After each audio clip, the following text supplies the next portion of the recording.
안녕하세요. 리바이버입니다. 국내에서 발생하는 미세먼지를 줄이기 위해 정부는 무엇을 해야 할지, 그리고 그러한 정부의 방향에 따라 국민들은 어떤 행동을 취해야 할지 고민해보는 시간을 가져볼까 합니다. 국내에서 확인되는 미세먼지 중 대부분이 중국발이라는 사실을 이미 많은 국민들이 인식하고 있습니다. 하지만 실질적이고 빠른 결과물을 얻을 수 있는 것은 국내에서 발생하는 미세먼지를 저감하는 것입니다. 그 중에서도 정부는 경유차, 특히 노후 경유차에 대한 공격적인 정책을 펼치고 있습니다. 미세먼지가 심한 날에 노후 경유차가 수도권 지역에서 운행하지 못하게 하고 디젤 입자 필터인 DPF 장착 보조금을 지급하고 있습니다.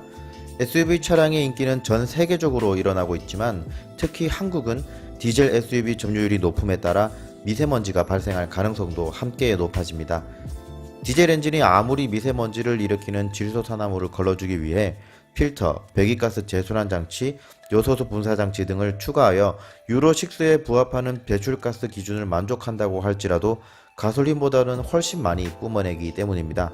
그렇다고 해서 지금 정부가 당장에 해야 할 것은 디젤에 대한 규제가 아니라 가솔린 가격을 낮추는 것과 가솔린 하이브리드 자동차의 보조금을 부활시키는 것입니다. 대한민국의 역사는 계속되는 규제의 연속이라고 해도 과언이 아닙니다.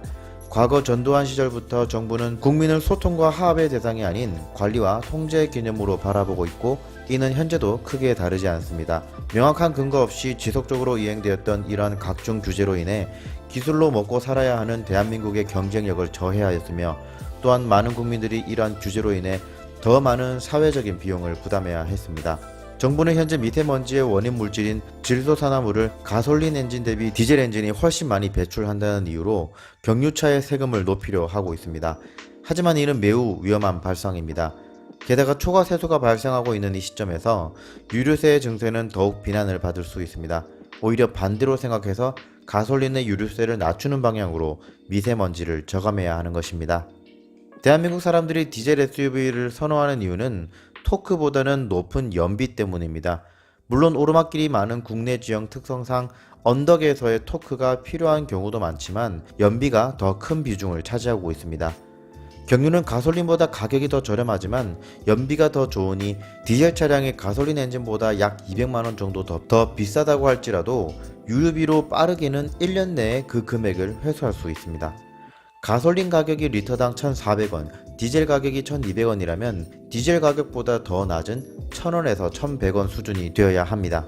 그러면 소비자는 자연스럽게 디젤보다 가솔린 엔진으로 눈을 돌리게 될 것입니다. 뿐만 아니라 가솔린 하이브리드는 디젤보다 더 높은 수준의 연료 효율을 보여주기 때문에 이에 대한 보조금도 다시 부활시켜야 합니다. 결국 정부는 디젤에 대한 규제 필요성이 낮아지고 디젤 엔진에서 발생하는 질소산화물에 의한 미세먼지 걱정도 덜 수 있습니다. 뿐만 아니라 현재 지급되고 있는 DPF 보조금을 없앨 수도 있습니다. 대한민국 정부와 지자체들은 현재 미세먼지를 줄이기 위한 막대한 인력과 시간, 자금을 투입하고 있습니다. 이러한 노력이 헛되지 않게 하려면 국민들을 규제의 대상으로 보는 것이 아니라 서로 간의 이해관계를 명확하게 파악하여 해결해 나가는 자세로 바꿔야 합니다. 규제가 아니라 대한민국 국민들의 모든 활동에서 미세먼지를 저감하도록 자연스럽게 분위기를 만들어 나가야 하는 것입니다. 대한민국은 현재 수많은 규제로 인해 각 산업 전반적으로 제 기능을 발휘하지 못하고 있습니다. 당장의 눈앞에 보이는 문제를 해결하기 위해 1차원적인 시각이 아니라 그 후 그리고 또 그 후를 바라보는 성견지명이 필요한 때입니다. 이상으로 영상을 마치며 영상에 공감되신다면 구독과 좋아요 부탁드립니다. 감사합니다.